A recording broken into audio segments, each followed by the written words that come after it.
Adult-child syndrome, how the modern world suppresses cognitive, mental, and psychological maturity. In today's world, many individuals wear the exterior of adulthood, fully grown bodies, jobs, degrees, and responsibilities. Yet beneath that polished surface lies a growing epidemic of arrested development.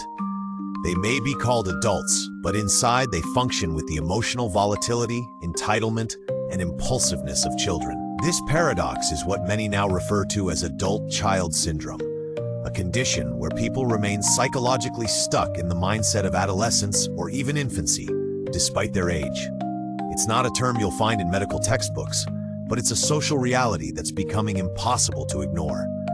This syndrome reflects a broader, systemic suppression of true maturity, cognitive, emotional, and psychological, that has crept into every aspect of modern life. And it's no accident. The structures of modernity, both intentionally and incidentally, are designed to keep people trapped in prolonged emotional infancy. Why? Because immature people are easier to entertain, easier to manipulate, and most importantly, easier to control. To understand adult-child syndrome, we must first identify what adulthood should look like. A mature adult isn't merely someone who is aged biologically. True maturity involves the development of critical thinking, emotional regulation, responsibility, and a sense of meaning that transcends personal gratification. Psychologically mature individuals accept discomfort, learn from failures, delay gratification, and contribute meaningfully to family, society, and future generations. Yet in today's world, many adults never complete this maturation arc. They remain emotionally reactive, constantly seek external validation, lack foresight, and evade responsibility. They behave like toddlers in grown-up bodies, expecting life to accommodate their whims and falling apart when it doesn't. Traditionally, this maturity was shaped by the friction of life, rites of passage, community expectations, mentorship from elders, and the weight of responsibility. Adolescence marked the transition from dependence to contribution. Young men and women were expected to shoulder real burdens, take care of others, and think about legacy.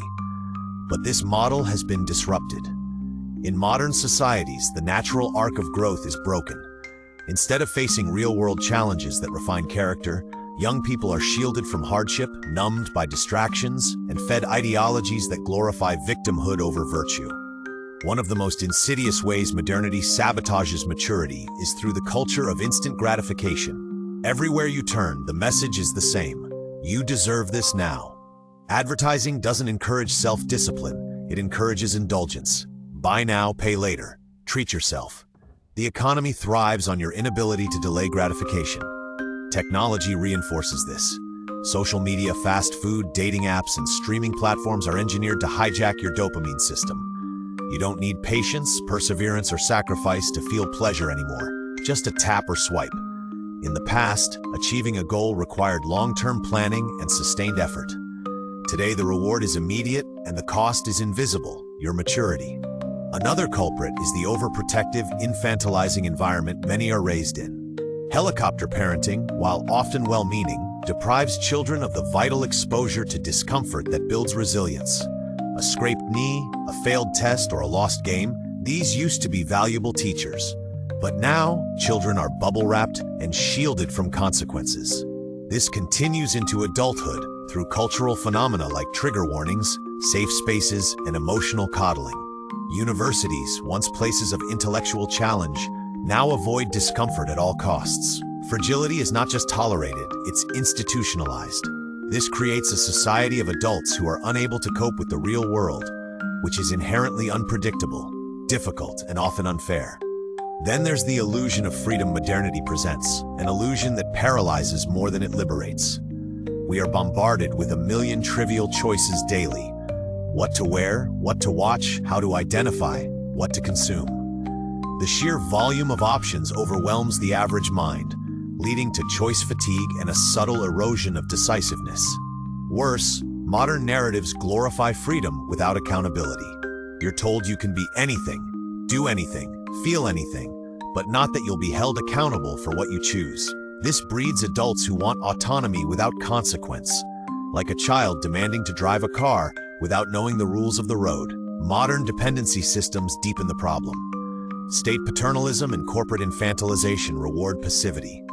Welfare systems, while necessary in some cases, can foster generational dependency when abused. The state becomes a surrogate parent, feeding, housing, and rescuing people from the consequences of poor choices. Meanwhile, corporations design workplaces like playgrounds, nap pods, game rooms, emotional support animals, all signals that employees are not expected to rise to adulthood, but to remain comfort-driven consumers. Even digital life reflects this. When algorithms spoon-feed you entertainment, opinions, even friends, you lose the muscle of self-navigation. Like a child, you rely on your environment to think for you. But beyond these surface-level trends lie deeper psychological mechanisms of suppression. Cognitive development is stunted when the education system emphasizes memorization over problem-solving. Students are trained to obey, not to think. Emotional regulation suffers when people are conditioned to believe every feeling is valid and sacred, no matter how irrational. Emotional outbursts become a form of self-expression rather than a sign of immaturity. Narcissism flourishes in a world where digital applause is available 24/7, reinforcing self-centeredness while eroding resilience. Add to this a growing identity crisis. People no longer know who they are, what they stand for, or what is worth suffering for. The result? A generation of adult children who crumble under criticism, seek refuge in victimhood, and externalize blame to avoid the burden of self-reflection. Modern education and media play key roles in this regression. Schools rarely teach real-life skills, like emotional intelligence, financial literacy, or interpersonal communication. Instead, they produce ideologically conforming, risk-averse adults. Higher education, once a place for the bold and curious, now penalizes dissent and demands intellectual obedience. Media compounds the problem. Today's entertainment is increasingly juvenile, promoting slapstick humor, emotional dramatics, and simplified morality. Celebrity culture rewards fame over merit. Influencer lifestyles glorify consumption, superficial beauty, and impulsivity. Adults mimic these models, chasing childish aspirations while neglecting their own internal growth. At this point, we must ask, why is this happening? Who benefits from a population of adult children? The answer is sobering: everyone in power. Immature populations are easier to rule. They don't question narratives, they seek comfort over truth, and they trade freedom for security. Governments love obedient citizens who don't think critically. Corporations love consumers who lack impulse control. Tech companies love users addicted to constant stimulation. The system doesn't want you to grow up. It wants you docile, distracted, and dependent. Even your rebellion is curated. Tattoos, piercings, fashion statements, hashtags.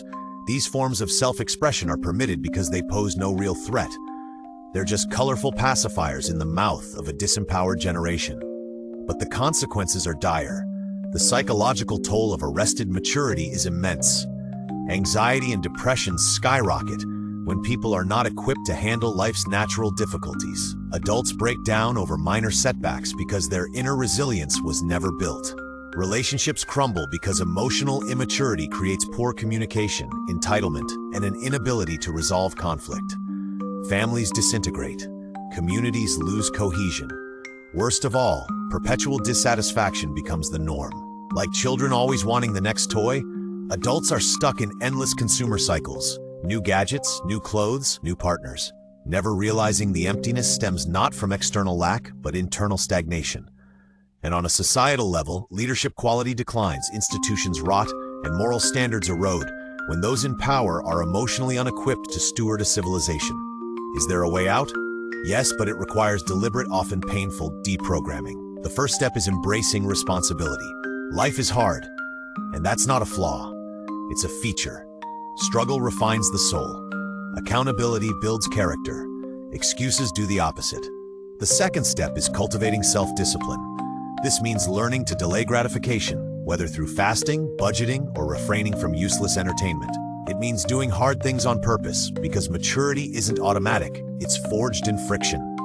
The third step is anchoring your identity in higher purpose. Not trends, not feelings, but timeless values. Faith, family, duty, service. These are not outdated. They are essential to psychological health. We must also restore critical thinking by engaging in debate, reading deeply, and learning to sit with discomfort. And finally, build real relationships, especially with elders, mentors, and wise friends. Maturity is not a solo journey. We grow through others. In conclusion, adult-child syndrome is not just a personal failing. It is the result of an entire system designed to suppress human potential. By keeping people emotionally dependent, intellectually weak, and spiritually unanchored, the modern world ensures obedience and profits from dysfunction. But true adulthood is still within reach. It is not defined by age or appearance, but by courage, responsibility, and wisdom. To grow up is to reclaim your mind, your emotions, and your soul from the machinery of infantilization. It is to rise above comfort and become who you were always meant to be, not a forever child, but a grounded, mature, conscious human being. And in an age of widespread immaturity, that is the ultimate rebellion.